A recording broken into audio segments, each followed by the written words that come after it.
Corona virus महामारी से जूझ रहे भारत को सुपर पावर अमेरिका से लेकर छोटे से देश मॉरिशस तक ने बड़ी तादाद में वेंटिलेटर, ऑक्सीजन सिलेंडर और कंसंट्रेटर दवाएं आदि मदद के रूप में दी हैं। इस बीच अफ्रीकी देश केन्या ने भी मदद के लिए हाथ बढ़ाया और 12 टन चाय, कॉफी और मूंगफली भारत को दान में दिया। सोशल मीडिया में केन्या की मदद का मजाक उड़ाना शुरू कर दिया गया। कुछ लोग कहने लगे कि कोरोना को काबू में करने के लिए असफल रहे भारत को अब चाय और मूंगफली ही दान में लेना बचा था। सोशल मीडिया पर उड़ रहे मजाक से उलट हमें एक गरीब देश केन्या से मिली मदद को अनमोल मानना चाहिए। आइए समझते हैं कि हमें क्यों दान नहीं बल्कि दानी का दिल देखना चाहिए। आतंकवादी संगठन अल-कायदा के अमेरिका पर 11 सितंबर को किए गए भीषण हमले के बाद पूरी दुनिया हिलसी गई थी।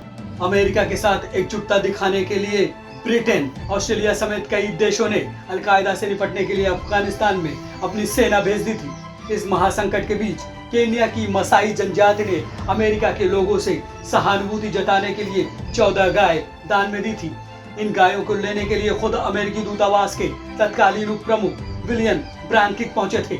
विलियम ने कहा था कि मैं जानता हूं कि मसाई लोगों के लिए गाय सबसे महत्वपूर्ण चीज है। उन्होंने कहा था कि गाय का दान देना मसाई लोगों की अमेरिका की जनता के प्रति सर्वोच्च सहानुभूति है और उनकी परवाह को दर्शाता है। मसाई लोग बिना बिजली और टेलीफोन के रहते हैं और उन्हें काफी समय तक 9/11 हमले के बारे में कोई जानकारी ही नहीं थी। उन्हें यह भी नहीं पता था कि इतनी ऊंची ऊंची इमारतें भी होती हैं। अमेरिका ने मसाई के लोगों के इस दान का पूरा सम्मान किया और गायों का दान लेते समय अपना राष्ट्रीय गान बजाया। इन गायों को अमेरिका नहीं ले जा सका, लेकिन उन्हें स्थानीय बाजार में बेचकर स्थानीय मनके यानी कि ज्वेलरी खरीदे। मसाई लोगों की कलाकृतियों को न्यूयॉर्क में डिस्प्ले के लिए रखा। यही नहीं, गाय का दान करने की खबर ने अमेरिका के लोगों का दिल छू लिया और उन्होंने मसाई के लोगों का धन्यवाद दिया। अफ्रीका के केन्या और तंजानिया में पाई जाने वाली मसाई जनजाति पिछले 5000 साल से पुराने तौर तरीकों के साथ रह रही है।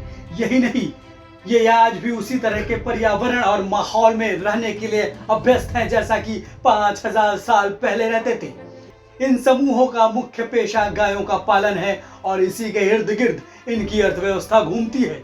गाय इनके लिए बेहद महत्वपूर्ण है, यहाँ तक कि ये बहादुर लोग जंगलों में अपनी गायों की रक्षा करने के लिए जंगली शेर और चीते जैसे खूंखार जानवरों से भी लड़ जाते हैं।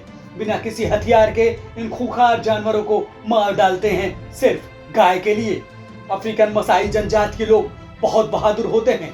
ये लोग कभी कभी बिना किसी हथियार के ही जंगली शेरों को भी मार गिराते हैं। कई बार मसाई योद्धा भूखा होने पर शेरों के मुंह से उनका निवाला भी छीन लेते हैं। अक्सर जंगल में मसाई जनजाति के योद्धा जंगली शेरों पर नजर रखते हैं और जब कोई शेर या शेरों का समूह किसी जंगली भैंस, जिराफ, हाथी आदि का शिकार करता है तो मसाई योद्धा उन शेरों को भगा देते हैं और शेरों के मुंह से उस निवाले को उठा लाते हैं। अपने समुदाय में उसका बंटवारा करते हैं और खाते हैं। मसाई लोगों के रीति रिवाज भी बहादुरी पर ही आधारित है। इस जनजाति के उन्हीं पुरुषों को लोग अपनी बेटियां शादी के लिए सौंपते हैं जो जंगलों में जाकर बिना किसी हथियार के कम से कम एक शेर का खात्मा करते हैं। हालांकि आजकल सरकार इनके इलाकों में जाकर इन्हें शिक्षित कर रही है कि ये लोग परंपरा के नाम पर जंगली जानवरों की हत्या ना करें। इससे काफी हद तक इस प्रथा पर अंकुश लग चुका है। अभी भी विवाह के लिए लड़का पक्ष कम से कम 30 गायों को लड़की पक्ष को उपहार में देता है। इसके बाद ही लड़की पक्ष वाले अपनी लड़की का विवाह लड़के वाले के परिवार में करते हैं। मसाई जनजाति की औरतें अपनी कमर के नीचे के हिस्से को कपड़े से ढकती हैं, लेकिन कमर का ऊपरी हिस्सा खुला रहता है। ये महिलाएं जब अपनी सखी सहेलियों से मिलती हैं तो वो एक दूसरे पर थूकती हैं। यह खास तरीका उनकी संस्कृति में प्यार और सम्मान जताने का प्रतीक होता है।